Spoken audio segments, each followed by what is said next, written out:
So, fashion.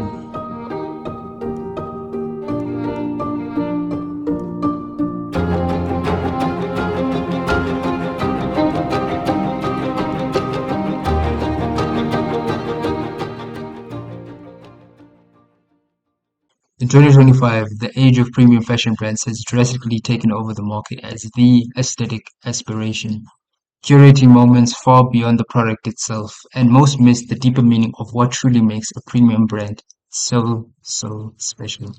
They charge expensive pricing for low quality packaging and garments, and they label it as part of the experience. Tragic. In today's video, we're going to talk about the anatomy of a premium fashion brand to discover the reason why some brands command so much demand when they use the exact same fabrics or similar fabrics to yours. By the way, I'm Lavoyo. I run Fika, a retention marketing agency specifically for premium fashion brands. So we talk fashion all day long. Okay. Now, before we get into the magic of what premium brands do, we need to understand the origins of the premium category itself. So let's take a trip down memory lane. In the Industrial Revolution, the idea of clothes and attire heavily represented one's status and class in life, royalty or working class. But something happened. Charles Frederick Worth was born. You see, Charles wasn't just any ordinary English fashion designer who had some aspirations for the Paris life or the Parisian life in the era. His work and what he built labeled him as the father of haute couture. The father. Outside of introducing the concept of live models into fashion, inventing the concept of fashion collections, and shaping the very fashion industry as we know it today, one small but crucial detail was coined was he was the first to ever add labels to his clothes. You see, this small addition formed an immediate contrast between clothes that had quality and clothes that did not have quality, based on the label that the garments carried. Now, this then allowed people to then build up associations and context, paving the way for premium brands to fundamentally exist.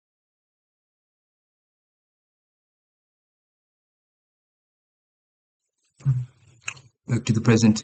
Alright, so we know that the key distinction of a brand is the label it carries, but what makes it premium? If we look where the word premium comes from, we can trace it back to Latin origin. And in Latin, the word was called premium, and that simply translates into reward. This is so important because the best fashion brands purposefully go out of their way to center the entire brand around the rewards and use clothes as the means to represent those ideas and ideals that resonate with their audience. So, for example, on running equals motion, Patagonia equals exploration, Ameliondo equals New York Queen's lifestyle. You following me? The premium brand difference equals rewards plus quality clothes. I guess that's it. So what now?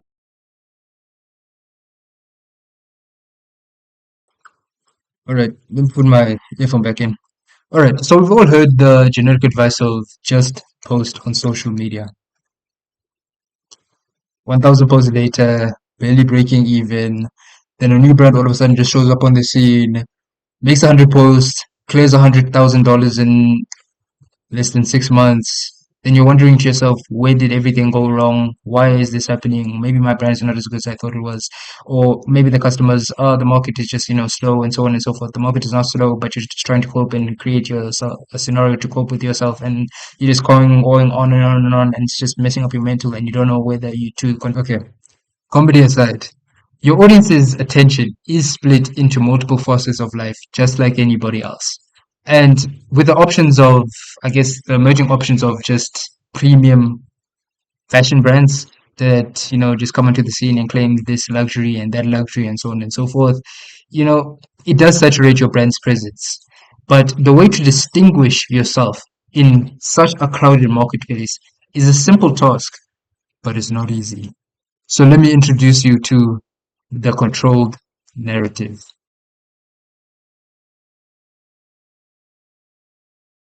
To demonstrate what a professionally done controlled narrative looks like, here's how a ski apparel company called Halfdays manages to focus and control their narrative through their media distribution channels over the last 30 days. Right. So in the last 30 days, Uber Suggest by DBT Digital estimated that web traffic is estimated to be around 25,000 plus views, with 99% of it being all purely organic.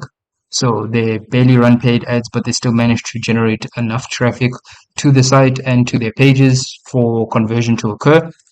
From Instagram, there's 21 posts. They managed to post 21 posts, six being videos and 15 being photos, with two ongoing collaborations that blend into their brand universe.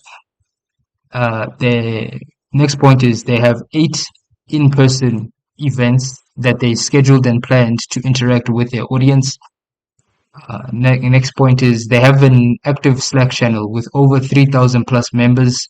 And next point, using Mild, an email marketing software, they managed to send 10 email marketing campaigns with an active automated email sequence running in the back end for any triggers that their customers manage to do when they interact with their web pages. Which, by the way, you can get a free email audit and a tailored assessment of exactly what you need to do in your email and SMS system so you can continue to print revenue within your fashion brand and retain customers in a fashionable way.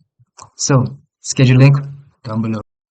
So this demonstration of how a brand manages to control its narrative in tandem with its media distribution channels creates this opportunity or gives enough context to its customers to morph into something beyond just a pant, shirt, a dress, a blouse, a blazer, and become an aspiration, a lifestyle, a hub, a philosophy, a way for people to feel a better version of themselves come out, which is only something that true premium fashion brands can do.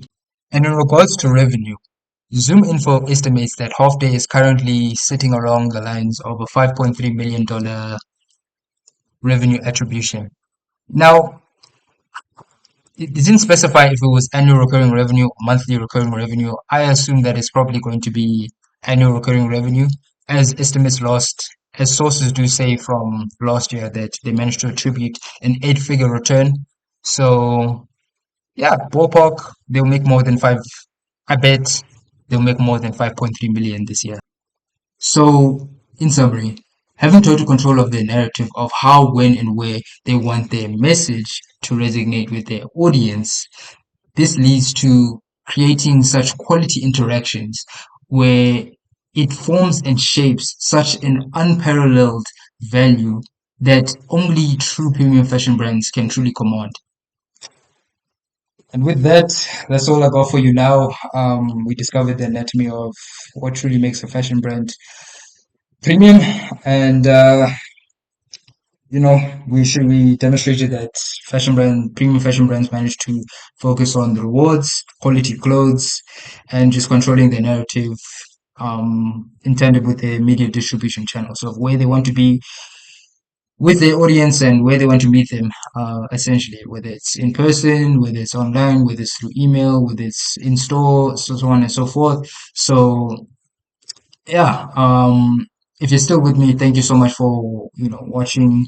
Leave a comment and let me know exactly what type of premium fashion topics you want to dive into, and I'll definitely cover them up in upcoming videos.